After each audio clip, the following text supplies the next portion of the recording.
So David was wanting us to play for a few minutes beforehand, and so we thought we'll do Before the Throne of God Above.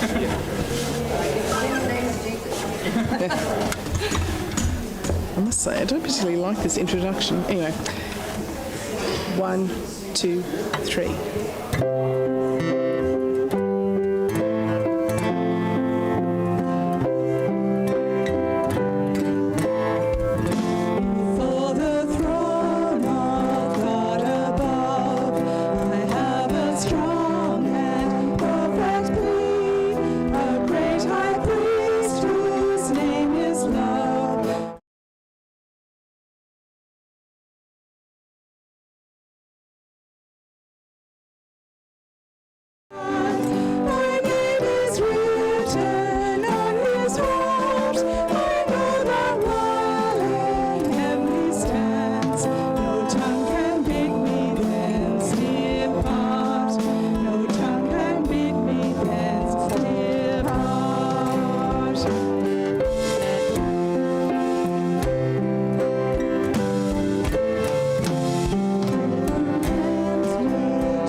Sort of 1 minute, 2 minutes, and so one verse.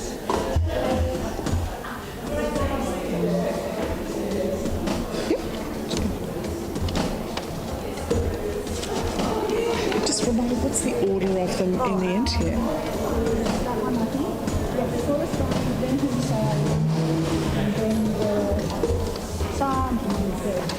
Right. Okay.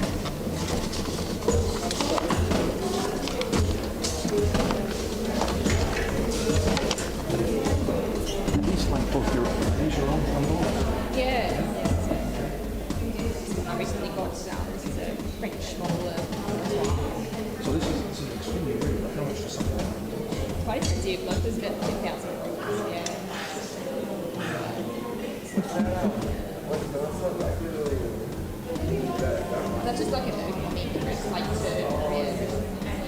like I think I'll take a bit of time. Yes. $20 you can get it.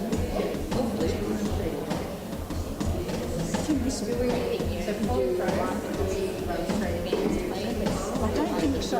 There's a prayer. Like the infantry is heading out the top there to meet for us. Really? So that was, I think so. Actually, yeah. that would be a thing. My intention here is to have a church so full. So I'll just walk to the Baptist shop there, plus if I forget. And then we'll have the Protestants. Yeah. Now, isn't it? So, Right, are we ready, folks? we are.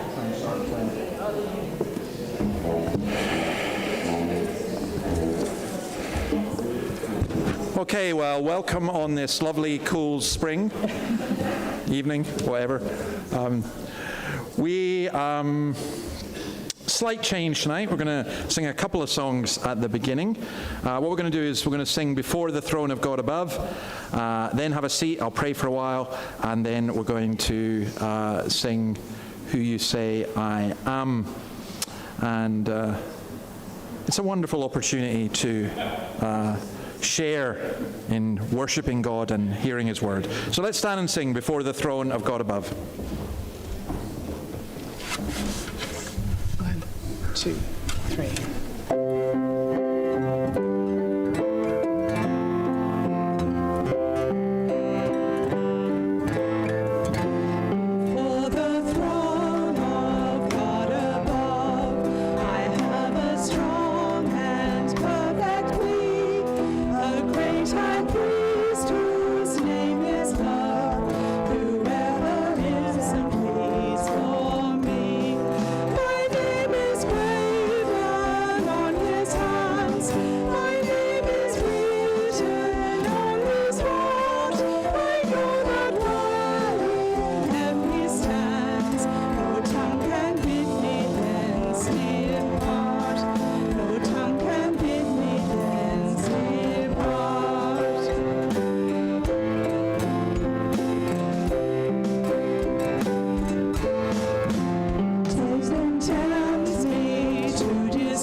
Have a seat and let's pray. Lord, as we come into your presence, we bless you that we can come before your throne. It's an awesome and majestic idea, an awesome and majestic reality. Help us as we worship you to be conscious of that. Please aid us by your Spirit.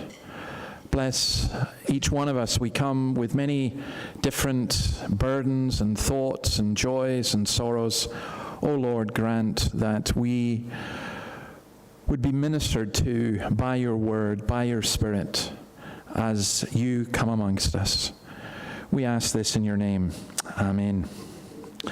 And now we're going to sing the song, Who You Say I Am. Again.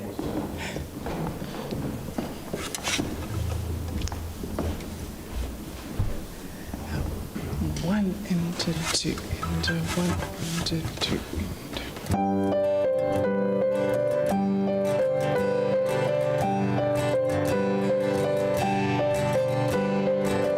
Who am I that the highest King would welcome me?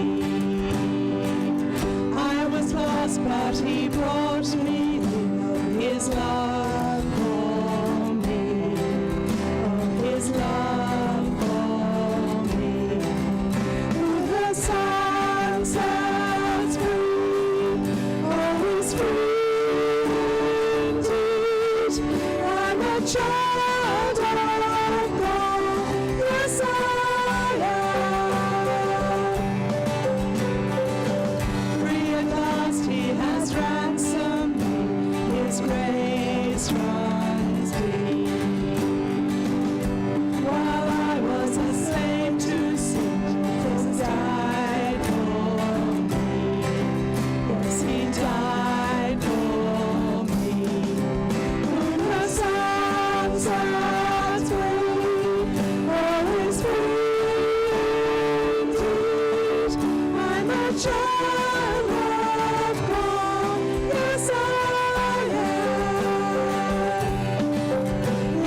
child of God. Yes, I am. I am chosen, not forsaken. I am who you say I am. You are for me, not against me. I am who you say I am. I am chosen, not forsaken. I am who you say I am. You are for me, not against me. I am who you say I am. I am who you say I am. Who the Son sets free, always free indeed. I'm a child of God. Yes, I am. In my Father's house, there's a place for me. I'm a child of God. Yes, I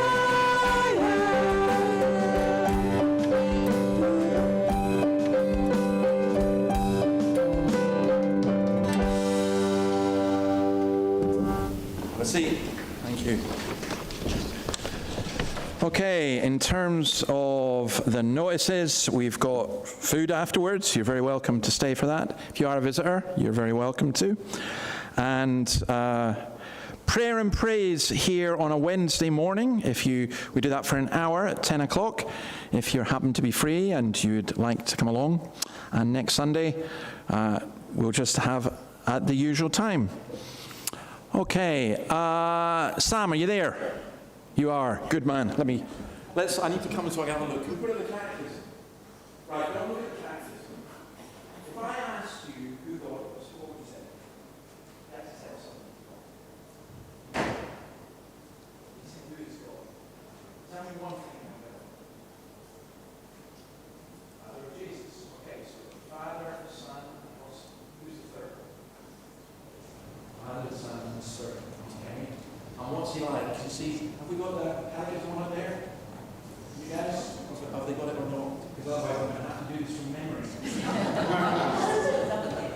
fact, I will do it from memory. What is God? God is a spirit. Oh, that's right. Infinite, eternal, and unchangeable. In his being, wisdom, power, holiness, justice, goodness, and truth. Did I get that right? You think so? I think that answer is a bit strange. It's not strange, but this is our love. And the Bible does say that God is love as well. So I would always have that one in. But the one I like there, and we talked about this morning, in his being wisdom, power, holiness, just goodness. That's very important to remember. Because the devil always thinks, oh, God's not really good. He does really bad things. God never does anything bad. All he does is good. And it says just. All he does is just. And we're not like that. He is. So I'm glad you got it right, by the way. That's great. Okay. So that's actually a really good thing to remember, because when somebody asks you who God is, use the word God. Well, what does that mean? He's a spirit, infinite, eternal, and unchangeable. All right, Jan is going to lead us in prayer, and then I think Nicole's going to read if Nicole's here. If not, oh, there she is. Sorry, thanks. Nicole's going to read John 8:21-30, but Jan will pray first.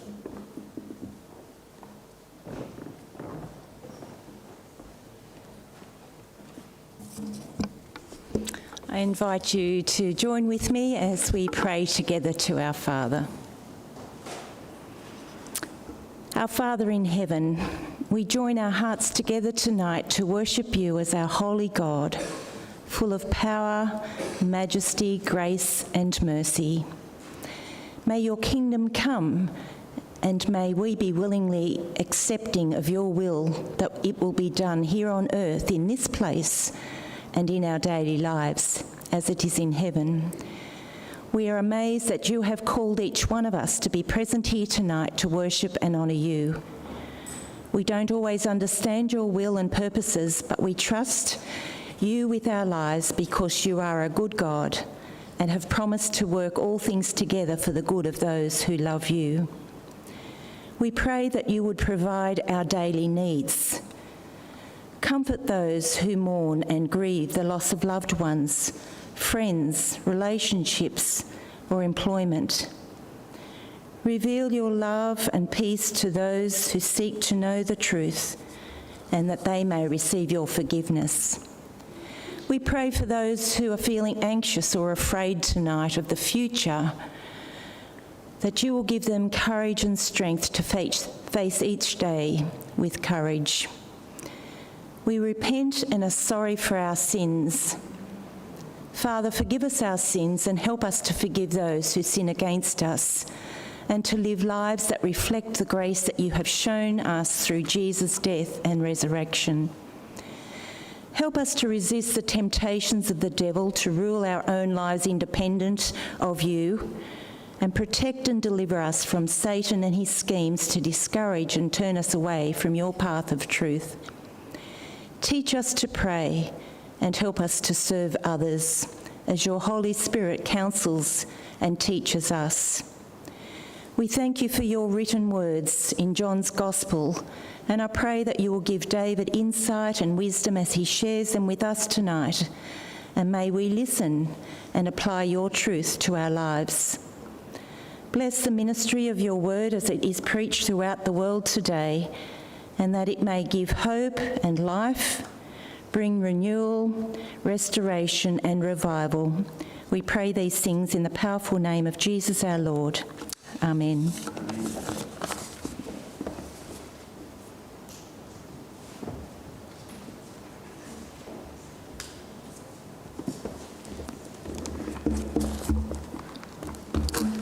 John 8, 21 to 30. Once more, Jesus said to them, I am going away, and you will look for me, and you will die in your sin. Where I go, you cannot come. This made the Jews ask, will he kill himself? Is that why he says, where I go, you cannot come? But he continued, you are from below, I am from above. You are of this world, I am not of this world. I told you that you would die in your sins. If you do not believe that I am he, you will indeed die in your sins. Who are you, they asked. Just what I've been telling you from the beginning, Jesus replied. I have much to say in judgment of you, but he who sent me is trustworthy, and what I have heard from him I tell the world. They did not understand that he was telling them about his Father.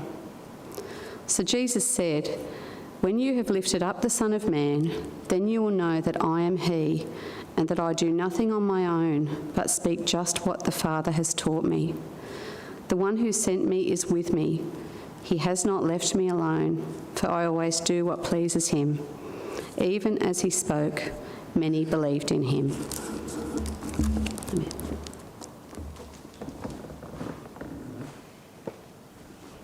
Okay, before we look at that passage, we're going to sing Psalm 139, part of it anyway.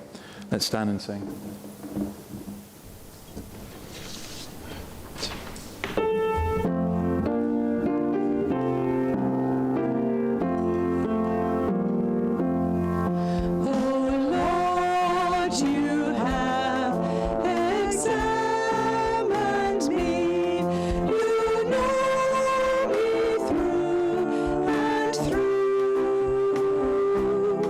My sin in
And it was telling me there's a wedding and the brass section was up there.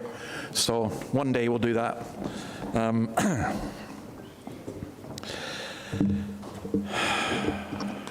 Okay. Let's turn to that passage, John chapter 8. Just to say what I hope to do over the next two Sundays, we'll finish John chapter 8 and we'll take a break there for a while. The following Sunday, alive at 5, I'm hoping to have a kind of student service, which you are absolutely all welcome to. We're going to especially invite students. And I'm going to begin a series on Ecclesiastes, which is my favorite book to preach the gospel from. And it's the kind of book that people who are not used to church, when they come into church and they hear it, they just go, what? That's in the Bible. It really is an amazing book.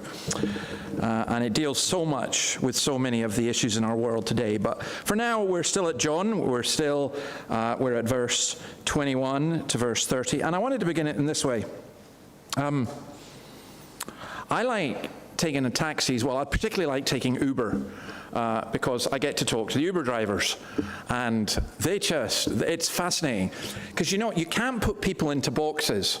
Someone might say, well, very often Uber driver, I'm a Muslim, or whatever. But I took an Uber this week, and I met a lovely Catholic lady. I'm just looking to see if you're here. I don't think she is here, but she was. If you are, you're very, very welcome. I invited her here, and I thought she was lovely, and we had a great conversation. In fact, I so enjoyed my conversation. I was only going to Newcastle Uni, and I wanted to say, hang on, let's go up to Port Stephen. But I didn't think I could afford it. But our conversation began with something didn't the Pope come out and say there's no hell? And then we talked about abuse and manipulation by religious people.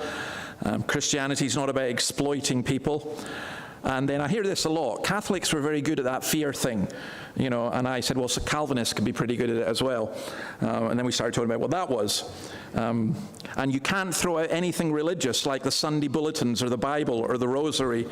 But the thing that really got me was saying, I get a sense of peace when you go to the church that I don't get anywhere else, although I don't go very much. But hopefully, everyone there is trying to be a better person, and as long as you live your life, do your best and do what is good. The Catholics used to have so many rules, you can't follow them all. And there was just so much I found utterly fascinating, because so much of what was said is what so many people believe, and yet it's not what Jesus teaches, as we'll see with this. And so much of the gospel comes from this. Who is God, or who is Jesus, and who are we? So I put a sign up saying, who are you? And that's a very, very hard thing to answer, isn't it? Because if you're a visitor here and I say, well, who are you?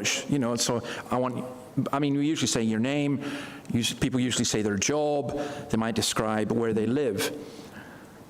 But who are we really? And those are, as Calvin said, the two hardest things to know in the world are yourself and God. So let's look at this in the light of that and what Jesus actually says. So in verses 21 and 22, Jesus, amongst other things, says, where I go, you cannot come. I'm going away, you look for me, and you will die in your sin. Where I go, you cannot come. This made the Jews ask, will he kill himself? Is that why he says, where I go, you cannot come? Now, when he says that, what's he saying? Is he saying, I'm going to heaven and you can't go to heaven? I don't think he's saying that. I think he's talking primarily about the cross. That he's going to the cross and they cannot go to the cross. I think also he's talking about them continuing to look for the Messiah. These were people who were looking for a religious savior. They wanted rid of Jesus. They didn't want anything to do with Jesus, but they still wanted religion. And that's a fascinating thing. The vast majority of human beings have wanted religion and still want religion. And even when people tick in the census box, no religion, what they mean is basically no church or no organized religion. a huge number of people who tick the census box saying no religion are also people who believe in a supreme being, or they believe in some kind of transcendence. There are very few people, actually, in the whole world, possibly around 7-8%, who are just out and out ideological atheists. Most people live like atheists, but people still want the comfort of religion, which is why when somebody dies, people will often say words like they've gone to a better place. Or when there's a tragedy, people will say, we'll pray for you, even though they themselves hardly ever pray. I was intrigued, and again, I'm not making any political point with this, to hear Kamala Harris say, well, I pray at least twice a day.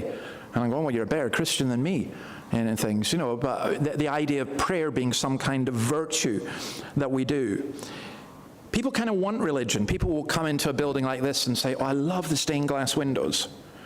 Or certain things that they consider to be religious, they quite like. It reminds them of something. They don't like the guilt bit, and they don't like, being made to feel bad about stuff. But a little bit of religion never did anyone harm, as long as you don't take it too seriously. It's a kind of attitude of many, many people. So Jesus is saying to the Jewish leaders who did take the religion seriously, you are going to continue to look elsewhere for the Messiah. You're not going to find. You are these people who are ever seeking but never finding.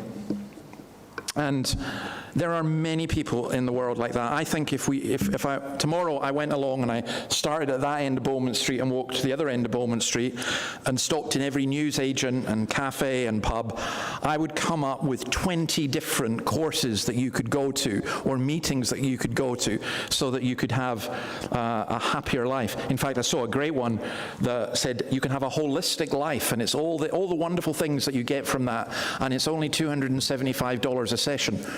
So I thought I would undercut her and offer a holistic life for $100 a session. In fact, you can come to church for free. And it's funny that people will look for all of that.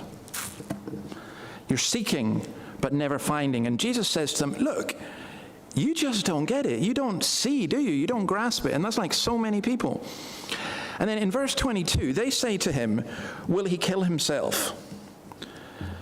Now that's sarcasm, because it's an attack on him. They think Jesus is saying, I'm going to hell and you can't come to hell. And they're asking, is he going to kill himself? Because, and please, this is not what the Bible says. You understand this? I'm describing what they thought. But they thought that suicide caused a person to occupy the worst place in hell. So they're saying to Jesus, are you that bad that you're going to take your own life? They believed that the sins of those who committed suicide would be passed on to their descendants. I mean, it was an extraordinary teaching because it did not come from the Bible. It does not come from the Bible. I've just been reading a biography of a man called Hugh Miller, who was a wonderful person from the Scottish Highlands. He was a stonemason, became an elder in the church, became a journalist, wrote some remarkable works on geology, but above all about God. And the saddest and the hardest part of his life, trying to understand it, is that at the end of his life, he took his own life.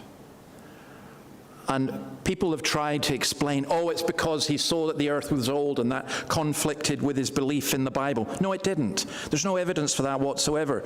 I've been reading about his wife, and she explains in her letters and stuff how heartbroken she was, but how she understood it, because he had an aneurysm in his brain, and he was in incredible pain, and he just lost, for a fraction, that's all it takes, hope. How cruel to say that somebody like that, oh, they weren't a Christian really. Or as was being said here, you're going to hell. That's what you're saying.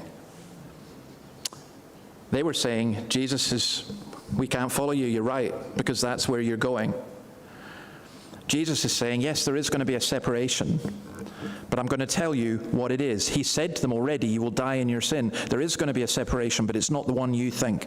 So in verse 23 and 24, where I go, you cannot come. Now he says, you will indeed die in your sins. He repeats it. You are from below, I am from above. You are of this world, I am not of this world. I told you that you would die in your sins. If you do not believe that I am he, you will indeed die in your sins. It's funny, the image that people have of Jesus. You know, my Catholic Uber driver friend, many others, my Muslim friends, others, simply say this: you do the best you can, you do the good that you can, and that's fine. You'll make it. Just a general belief in God, and do the good that you can. But Jesus, and they think the teaching about Jesus is, Jesus is a really nice guy who taught really nice things. And if you ask, what did he teach? Oh, God is love and don't judge. That's pretty well it.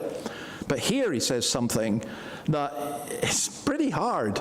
You're going to die in your sins, and you can't go where I'm going. Now, I think he meant the cross, but I do think also there is an implication in that about heaven.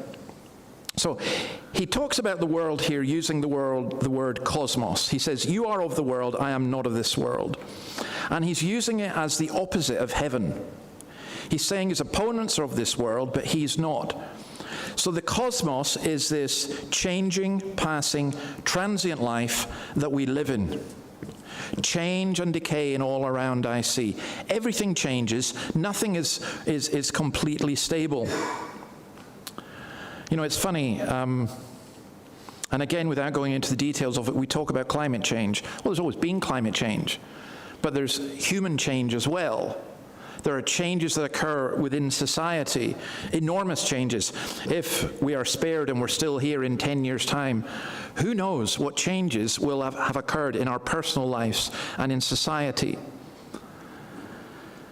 Jesus, what he's doing here, he's not rejecting the cosmos. He's not rejecting the world. The cosmos is the object of God's love. John 3:16, God so loved the cosmos, God so loved the world, that he gave his only begotten Son. The contrast here is not between a spiritual world and a material world. The contrast is between the realm of God, where what God wants is done, and the realm of his fallen and rebellious creation. The world which hates Jesus because he testifies that what it does is evil. Again, I know this. 99 times out of 100, if I go and ask people, what do you think of the church? I might get very different answers, but if I ask, what do you think of Jesus? Jesus is one of the good guys. But the world hates Jesus because he testifies that what it does is evil. And that can be really hard. People don't want to hear that. We need to be taught by God. We need to be born again. We need to find the one who is himself, the way, the truth, and the life. And what Jesus is saying here, he's talking about a separation, but it's a separation that comes at death. There are two ways to die. There's a thing about two ways to live, but there are two ways to die. You can die in your sins, or you can die forgiven. Psalm 116 verse 15 says, blessed are those who die in the Lord. Revelation tells us that blessed are those who die in the Lord, their deeds follow after them. Psalm 116 says their deaths are precious in the sight of God. Now, I think that death is always tragic and sad. It's an enemy. It's bitter. And yet for the believer, it's something very, very different. The believer doesn't die in their sins. See, when someone says, I try to be good and do what I can, and I'm happy to go like that, Jesus says, yeah, but you're going to die in your sins because you can't get rid of your sins. But someone who's a believer, who knows Christ, whatever happens, you are not going to die in your sins. People talk about wanting to die in peace, and there's this huge argument about euthanasia, and I find it depressingly sad that we live in a culture which glorifies death at that level, and I think it does. Death in lots of ways. Christ doesn't glorify death, but he says this about those of us who are believers. In words of, I can't remember which of the Puritans it is, that the day of the believer's death is the best day in their life. And I honestly think that most of us who are Christians don't think that. We don't feel that, and yet it's true. Maybe as you come towards the end of your days, you realize, it'll soon be over, and it'll be a blessed and glorious day, because it is. The world's basically divided into those who die in their sins and those who die without their sin, not because they are perfect, but because Christ has paid it all. And notice, by the way, the plural. He says, he doesn't say you'll die in your sin. He'll say you'll die in your sins. You might think, well, if I go confess my sin. So again, in the Catholic Church, that's what they taught. You could have an extreme confession. You're just about to die. You needed to just get it all out, and then you'll be forgiven. But, in between that and you dying, you probably commit sin again. If we were to, there's a song that says, count your blessing. I'm not saying anyone should ever write this hymn, but imagine if we had a hymn which said, count your sins, name them one by one, and it will surprise you what you have done. That's what's going to happen on the day of judgment, because on the day of judgment, the books are going to be open, and everything that you've done is there. And for me, I don't want to happen about the past week. Never mind for the whole of my life. But you will die in your sins. It's not, we use this expression about, sometimes people use the expression living in sin, and it's a ridiculous expression at this level because it's usually meant about people who live together in a sexual relationship without being married. Now, how did we come to that? Because that's, again, not the Bible. The Bible says, yes, of course, you should be married to be in a sexual relationship because sex is good and pure and so on, and not to be used cheaply. But this idea of, they're living in sin. Well, I'm sorry, all of you are living in sin. In fact, you could all put the T-shirt and go outside and say, I'm living in sin. And again, see the reaction you get in the street with that one, what people would think about you. But we are living in sin. And Jesus says, if you don't believe that I am He, you will die in your sins. And it's a horrible way to die. I came across a couple of examples to set the contrast. One is the man called Thomas Paine, who wrote a book called, he wrote several books, but one, The Age of Reason. And on the day that Thomas Paine died, and this was attested, this is not a myth, these were his final words. He said, I would give worlds, if I had them, that The Age of Reason had not been published. Oh Lord, help me. Christ, help me. Oh God, what have I done to suffer so much? But there is no God. What if there should be? What will become of me hereafter? Stay with me for God's sake. Send even a child to stay with me, for it is hell to be alone. If ever the devil had an agent, I have been that one. Thomas Paine didn't die at peace. He didn't. And it's an absolute lie from the devil to say, you're just going to die at peace. Isaac Watts, on the other hand, just before he died, these were his last words. It is a great mercy that I have no manner of fear or dread of death. I could, if God please, lay my head back and die without terror this afternoon. And that's exactly what he did. Jesus, Hebrews tells us that Jesus came to free those who all their lives are held in slavery by their fear of death. And again, you might say, well, I don't have a fear of death. I don't believe you. I really don't believe you. There's something wrong with you if you don't, because it's a dreadful thing. So how do we deal with this? The answer is to belong to the world from which Christ came. In other words, in John 17, we'll come on to this eventually, verse 16, Jesus says of the disciples, they are not of this world, just as I am not of the world. In Ephesians 2:6, Paul says, God raised us up with Christ and seated us with him in the heavenly places in Christ Jesus. In Philippians 3:20, he says our citizenship is in heaven. We say, where do you come from? What's your name? Where do you come from? And I do. I like to boast I'm from Scotland, and I do feel sorry for all of you who cannot make that boast. And I understand why you want to seek Scottish ancestry, and, I feel your pain. But you can't join the elect. But, we say that. But you know what the Christian should really say? As an old man once said to me as a teenager when I was rejecting Christianity, I asked him where he was from, and he was 90. And he said, I'm from this place called Wick, but I'm going to heaven. Where are you going? I did not want to hear that. But actually, he could just as well have said, I am from heaven. Because as a Christian, is a citizen of heaven with Christ. You've been raised with Christ. Not you will be raised, but you've already been raised with Christ. In verse 24, Jesus is saying, unless you believe that I am, he's using the word for Jehovah. He's really saying, unless you believe I'm God, then you will die in your sins. And that's why the most important question you will ever have to answer, it's not one you'll hear in an exam. It's not even something like, will you marry me? It's, what do you think of Christ? And if you believe that he is the Son of God, and you believe that he died on the cross to save your sins, then you won't die in those sins. So verse 25 to 27, I tell you what I've heard. Who are you, they asked. Now, again, it's hard to get the tone, but I think this is quite a contemptuous question. Who do you think you are? I am. Who do you think you are? They want rid of him.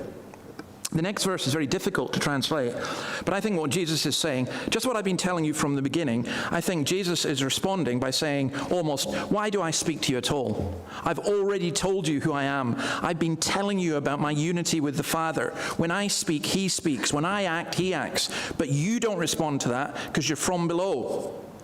1 Corinthians 2:14, the natural person does not accept the things of the Spirit of God, for they are folly to him, and he's not able to understand them, because they are spiritually discerned. I have much to say in judgment of you, says Jesus. They didn't understand he was telling them about his Father. So here's the almost impossible task. There's nothing we can do or say to persuade you to believe in Christ.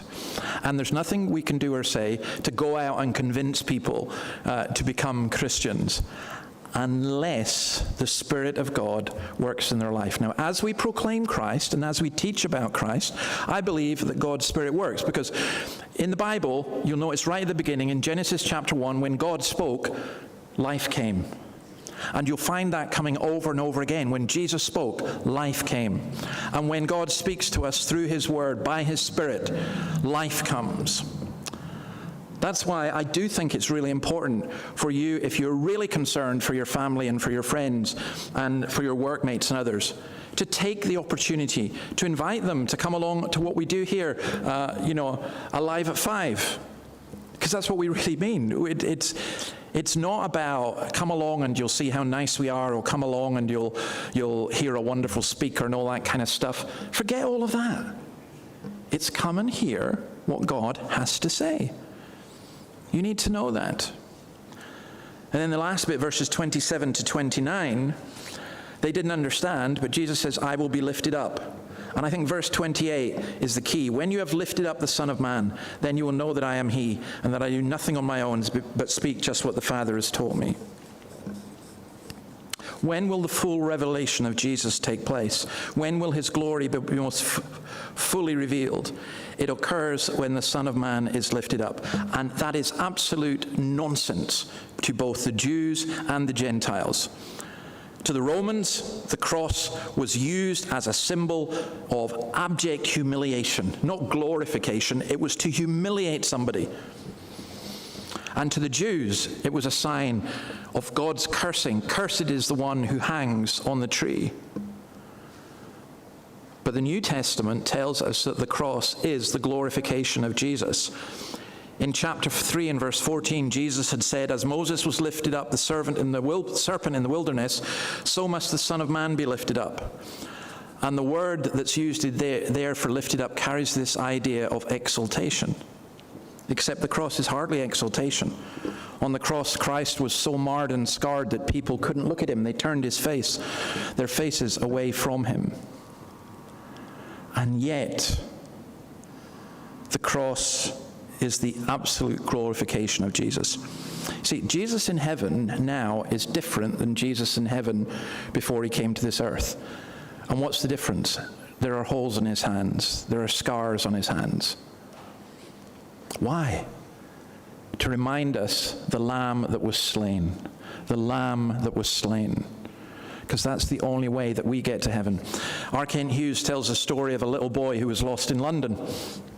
I don't know if this is actually now true, but then at the time, the geographical centre of the city of London was Charing Cross. And the idea was, when you go to Charing Cross, you can find your way anywhere if you're at Charing Cross.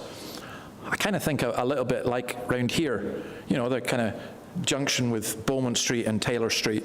I reckon I can go to anywhere in Newcastle or Hunter Valley from here. Well, Charing Cross. And this little boy was lost, and a policeman came up to him and wiped away his tears, and he said, "Can I take you home, son?" And the boy said, "Oh, no, sir. Take me to the cross, and I'll find my way home."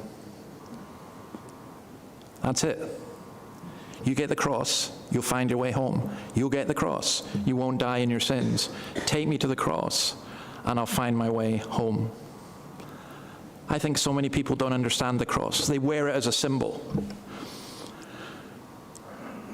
They think of it. I'm reading another book just now about how the need for Christianity in the West, and the guy, it's a great book, but he doesn't get it because he thinks the cross is just an example that we are to copy. We've to be prepared to sacrifice ourselves. No.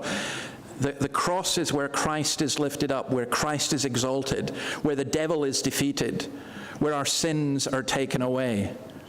At the cross where I first saw the light, and the burden of my sins rolled away. It was there by faith I received my sight. Now I am joyful all the day. The one who sent me is with me. He's not left me alone, for I always do what pleases him. The Father is with me, he says. There's only one time that Jesus was not actually conscious of that, and that is on the cross when he said, my God, why have you forsaken me?" Because that was the ultimate in his suffering. But he was conscious who he was. He knew who he was. He knew who the Jews were. He knows who we are. He knows us much, much better than we know ourselves. And even as he spoke, how about this? I love this verse. Even as he spoke, many believed in him. Strange, isn't it? People can walk in off the street and have never heard anything, and they hear Jesus speaking through his word. And I can think of a couple of people I've known just like this. They've just said, I want that. I want him. I'm in. And some of us, we hear the word over and over and over again, and we still don't say that. Even as he spoke, many believed in him. I think in Newcastle, there's a famine of hearing the word of the Lord. My hope and prayer is that people will hear the word of the Lord. Please don't think I was in any sense belittling or mocking my uber Catholic lady. I actually thought she was lovely, and I really, really felt for her. And as I was getting out of the taxi, I said, "Look, you see that Catholic guilt? I've got the Calvinist one. How about you come and find out how to get rid of it? Because there is a way. Religion is not about piling guilt upon people. True Christianity, maybe that is what religion is, but true Christianity is about having your burden taken away at the cross. And if you are burdened, I want to plead with you to look to Christ, because that's all that we have.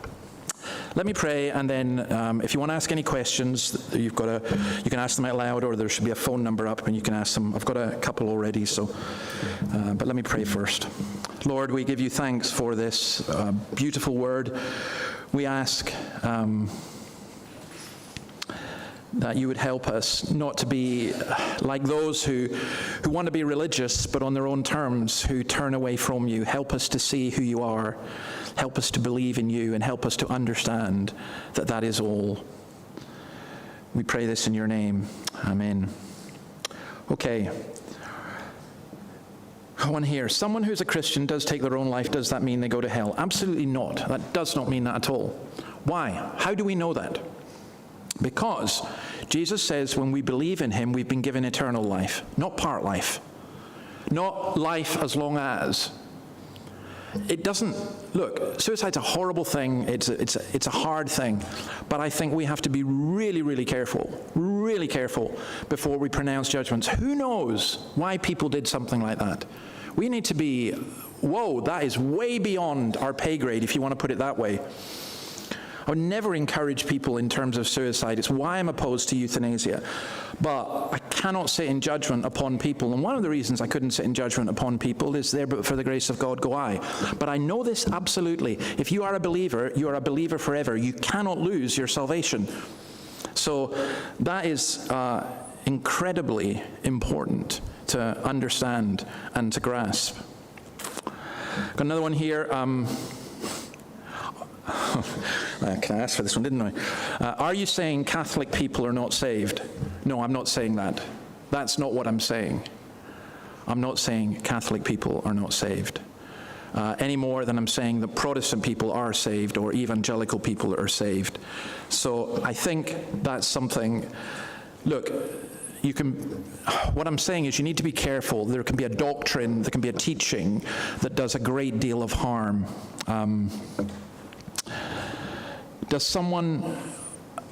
Why isn't being good enough? Why isn't being good enough? I think the answer to that is very straightforward. I think it's that your goodness will never be enough, because the Bible says your goodness is like filthy rags. So look, don't rely on your own goodness to get to heaven. We rely on Christ. Okay. Does anyone else have anything before we go? Or yeah, Peter. Sure, go for it. I was got a question. Sorry, down to it.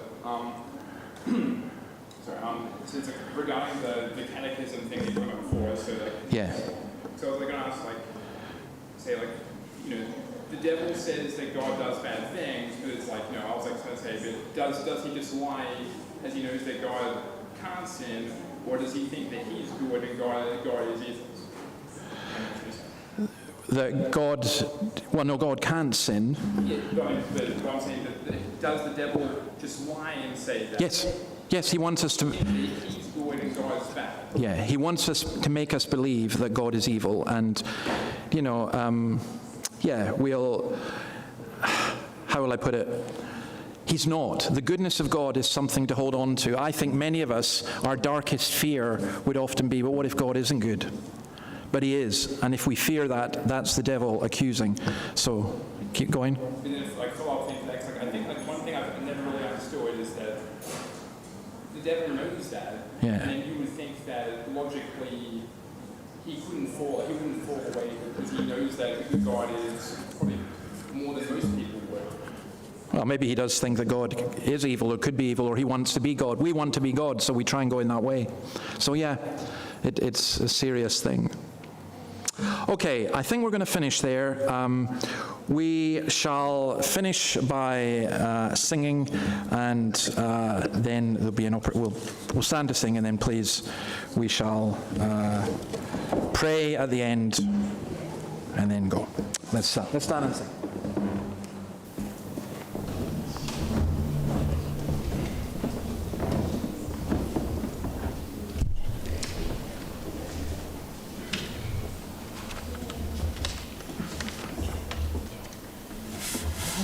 Two, three, four.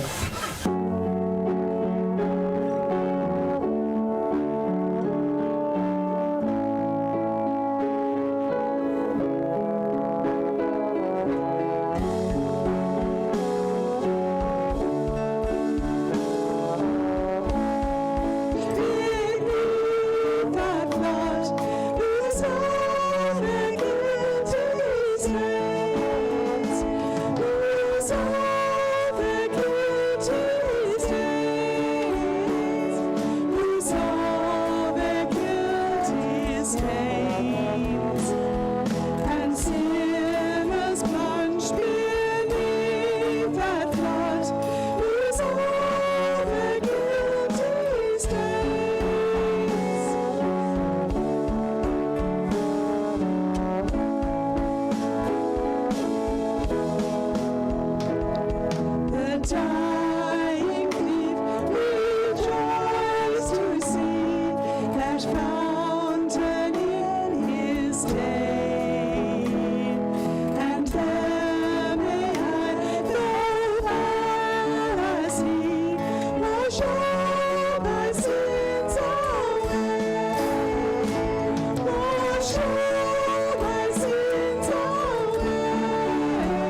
shall be till I die.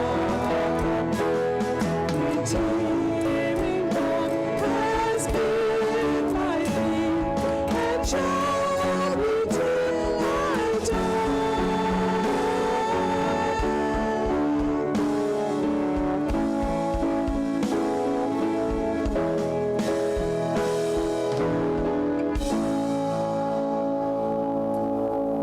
Lord, we thank you that there is that fountain. None of us have to die in our sins. We thank you for your mercy to us. And we pray that you would watch over us and be with each one of us, enable us to come to you. We pray, O Lord, that you would grant us all health and strength, body, soul and mind. We pray your peace and blessing to be on us all. In your name, amen. Amen. Now there's food and stuff through in the hall for any who wish it.